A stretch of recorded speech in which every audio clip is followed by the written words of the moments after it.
Ketika hendak menyantapnya, datanglah Gumong beserta Putri Kipas yang langsung menghajar siluman mimpi dan menyelamatkan Biksu Tong.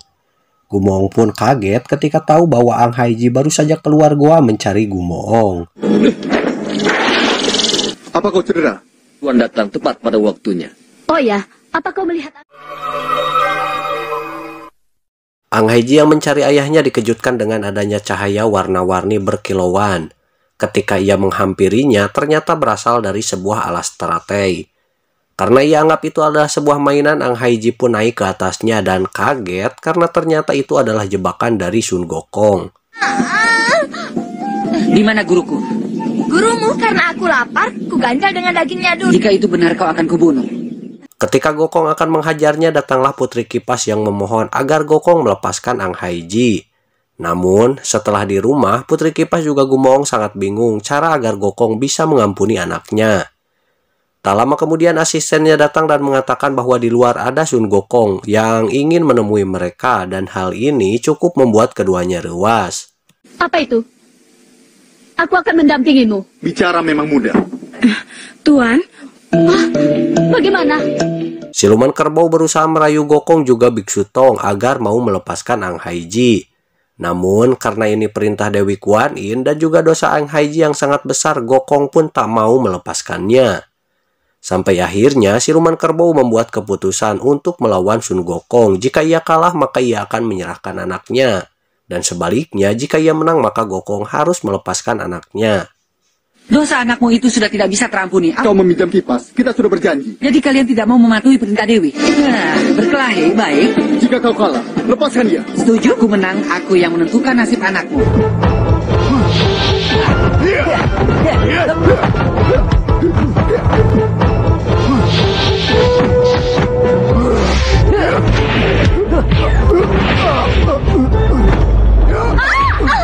Setelah Gokong mengalahkan Gumong, ia pun pergi untuk membawa Ang Haiji dan di sana Gumong juga Putri Kipas terus merayunya agar tak membawa Ang Haiji. Namun Gokong tak sanggup membantah perintah Dewi dan ternyata hal ini sudah ditakdirkan karena ketika Ang Haiji masih dalam kandungan, kedua orang tuanya pernah berdoa agar jika Dewi Kuan Yin mau menerima anaknya maka mereka akan memberikannya. Dan mungkin hal inilah yang membuat Ang Haiji berjodoh dengan Dewi Kuan Yin. Bagaimana kalau kita ke kuil? Yang mulia Dewi, minta agar kelak anak ini berbakti kepada orang tua dan... Adik, itu terlalu banyak. Aku ingin menambahkan sedikit. Permintaanku harus jelas. Jangan akan bersumpah, berbuat yang baik. Kalau begitu berikan saja pada Dewi. Kalau aku setuju. Iya. Setelah Ang Haiji lahir, kedua orang tuanya sangat memanjakan anaknya dan Ang Haiji pun tumbuh menjadi anak yang sangat cerdas. Namun sayangnya Gumong malah berbuat nakal dengan mulai main wanita, dimana ketika Ang Haiji sekolah ia pun mengajak Ang Haiji untuk pergi menemui pacar barunya. Dan ketika akan berangkat dengan merayu Ang Haiji menggunakan sepatu baru, lalu datanglah ibunya yang juga merayu Ang Haiji dengan mainan baru. Apa enaknya belajar? Saya mainkan sulap untukmu ya. Sulap?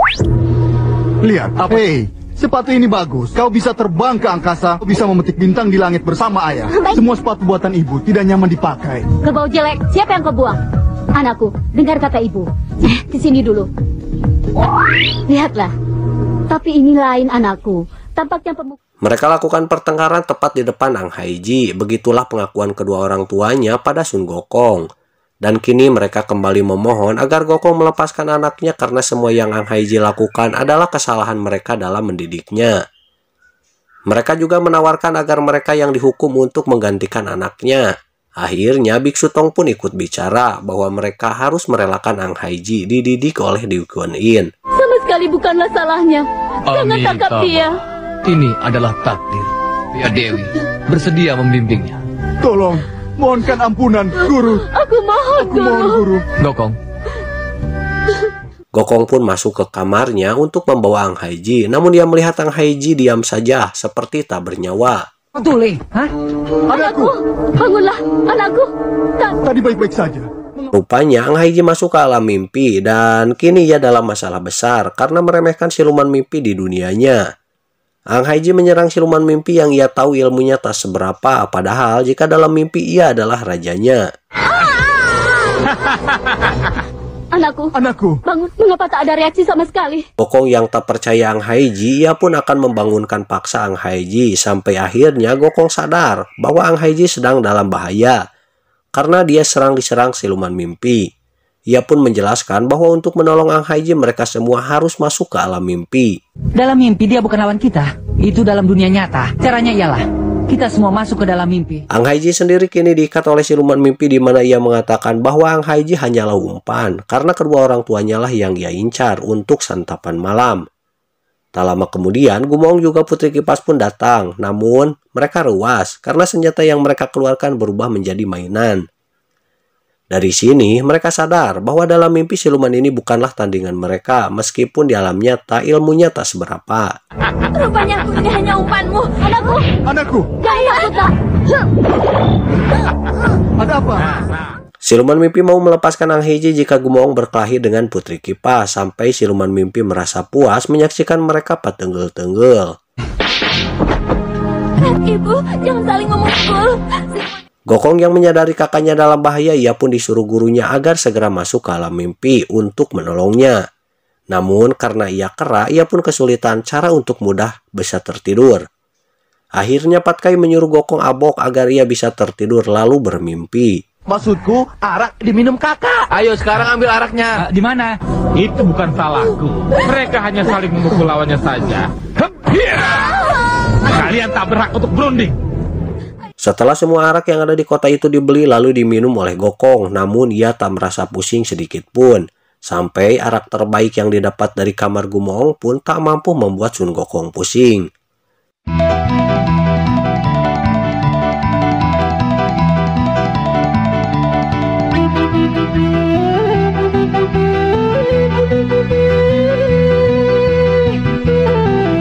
Pusing saja tidak? Mereka pun dibuat bingung, sampai akhirnya Wuching ingat jika berdoa maka akan merasa sangat ngantuk, yang akhirnya tertidur. Ketika akan melakukannya, ternyata guru mereka sudah duluan melakukannya.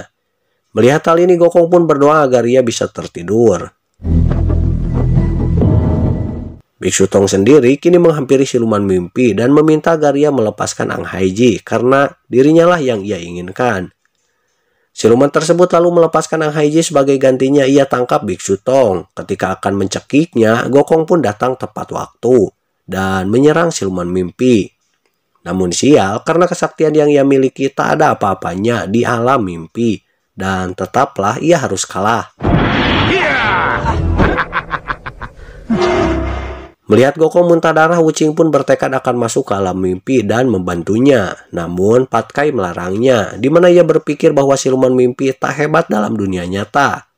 Sehingga ia memutuskan untuk mencari jasa di siluman mimpi dan menghajarnya tanpa akan masuk ke alam mimpi. Aku tahu. Tapi di dunia nyata dia pasrah. Asalkan kita... Wuching yang tahu tempat siluman mimpi, ia pun tak banyak ngawadul dan pergi ke sana. Namun setelah menemukannya dan hendak menghajarnya, tiba-tiba Patkai juga Wuching merasa sangat ngantuk. Yang akhirnya mereka pun masuk ke alam mimpi. Aku jadi ngantuk. Baiklah. Dalam kondisi terikat, Gokong berkata bahwa ia tak menyangka bahwa sang kera sakti akan mati di alam mimpi. Aku Sun Gokong si kera sakti mati dalam mimpi. Lalu Biksu Tong berdoa diikuti ketiga muridnya sampai tubuh mereka bersinar seperti emas. Dan hal ini membuat siluman mimpi lenyap. Segala sesuatu di dunia adalah kosong. Segala sesuatu di dunia adalah kosong. Manusia yang sangat setia adalah kosong. Sedangkan mereka semua kini terbangun dari mimpinya dan semuanya berkumpul di tempat yang sama, yaitu rumah Gumoong. Sedangkan siluman mimpi kini berubah ke wujud aslinya, yaitu ulat emas. Dapat Kai? Setelah mendapat penjelasan dari Biksu Tong, mereka semua mulai mengerti. Bahkan Ang Haiji pun kini sadar bahwa semua kejadian ini adalah ulah dirinya. Dan ia pun mengakui semua kesalahannya. Guru, aku bersalah, Guru. Semua ini salahku, Guru. Bagus kalau kau mengerti menyesal.